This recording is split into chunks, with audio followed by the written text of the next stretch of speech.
কেমন আছেন আপনারা? আশা করি সবাই ভালো আছেন। আমিও ভালো আছি। Good evening. এখন হচ্ছে বিকালবেলা আমরা একটু হাঁটতে বেরিয়েছি। কারণ গুঞ্জা খুব জেদ করছিল যে ও একটু বাইরে যাবে। ভালো লাগছে না আর বাড়িতে। আর এটা আমাদের বাড়ির ঠিক পেছনেই একটা বড় ক্ষেত রয়েছে। এই যে দেখতে পাচ্ছেন ভুট্টা ক্ষেত।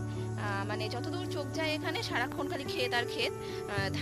ধান ক্ষেত যখন থাকে তখন এখানে সানসেট খুব সুন্দর করে দেখা যায় এখানে। আর গুঞ্জার আমি রোজই প্রায় বিকালবেলায় আসতাম লকডাউন হওয়ার আগে এখানে সানসেট দেখতে আসতাম। যদিও এটা বাড়ির একদম পাশেই, তবুও লকডাউন পড়ার পরে এখানে আর আসি না। বাড়ির সামনের রাস্তাটাতেই খুব একটা বেরোই না, তো এখানেও খুব একটা আমি আসি না। আজকে অনেকদিন পরেই এখানে আসলাম। এই যে দেখতে পাচ্ছেন কি সুন্দর সানসেট, এখানেও সূর্যাস্ত দেখা যাচ্ছে এখন বিকেলবেলায়। মেঘ করেছে বৃষ্টি হওয়ার মতন। আর ওই যে গুঞ্জা,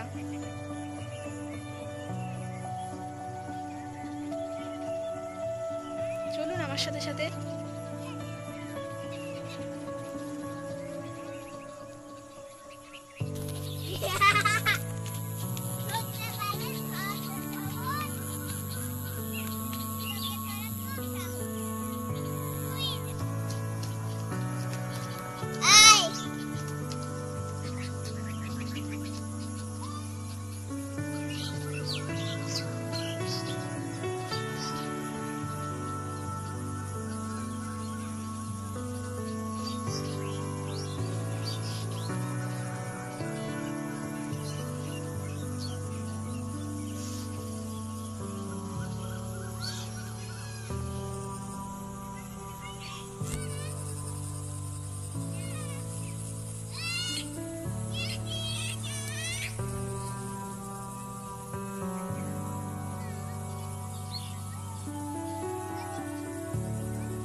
তারা পুরোটা একবার ভিডিও করবে।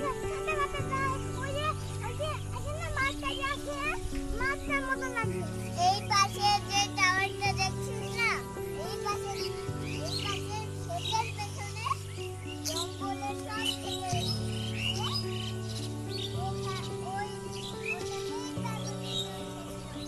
চলো গুঞ্জা, এখন অনেক দেরি হয়ে গেছে, চলো।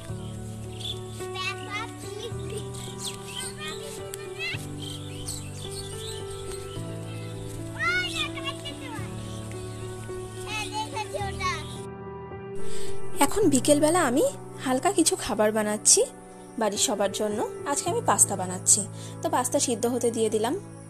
আমি গরম জলে অল্প লবণ দিয়ে দিই পাস্তা সিদ্ধ হওয়ার জন্য।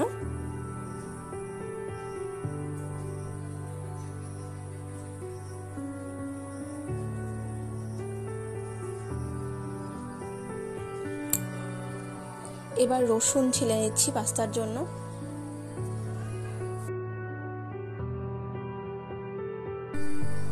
এখানে আমি দুটো বড় সাইজের রসুন ব্যবহার করেছি। পাস্তাতে রসুনটা একটু বেশি হলেই আমার ভালো লাগে। আর এটা যেহেতু একদম সাধারণ পাস্তা বানাচ্ছি অল্প কিছু ইনগ্রিডিয়েন্টস দিয়ে, তাই আমি এখানে রসুনটা বেশি ব্যবহার করছি। এরপর পেঁয়াজ কেটে নিচ্ছি। এখানে আমি মিডিয়াম সাইজের 3টে পেঁয়াজ নিয়েছি।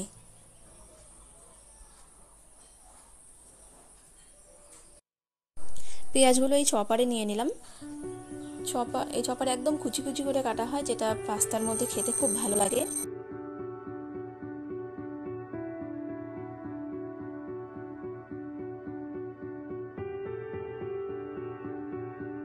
আমার ইনগ্রিডিয়েন্টস একদম রেডি হয়ে গেছে। পেঁয়াজ, লঙ্কা, রসুন কুচি হয়ে গেছে, পাস্তা সেদ্ধ হয়ে গেছে। আমি পাস্তা সেদ্ধ হওয়ার পরে এটা জল দিয়ে ধুয়ে অল্প তেল দিয়ে মেখে নিই, যাতে এটা কড়াইতে না লেগে যায়।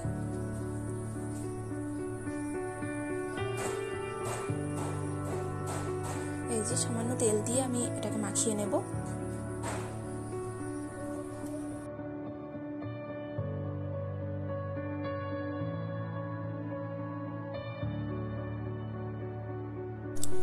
কড়াইতে তেল গরম হয়ে গেলে আমি রসুন, লঙ্কা ও পেঁয়াজ কুচি দিয়ে দিলাম।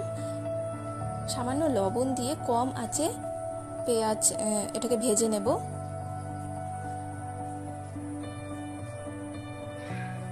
লবণ দিয়ে দিলাম। কম আঁচে ভাজলে পরে পেঁয়াজ, রসুন এবং লঙ্কাটা আস্তে আস্তে সফট হবে, সেটা পাস্তার টেস্টটাকে খুব ভালো করবে।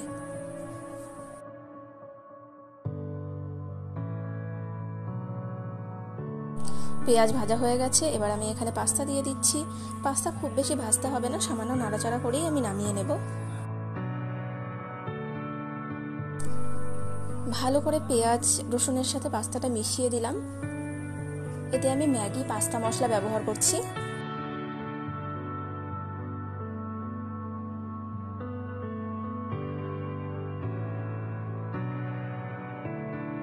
এখানে আমি সামান্য সয়া সস দিয়ে দিলাম। আপনারা চাইলে টমেটো সস এবং সয়া সস দুটোই ব্যবহার করতে পারেন, কিন্তু আমি শুধু এখানে সয়া সসই ব্যবহার করেছি।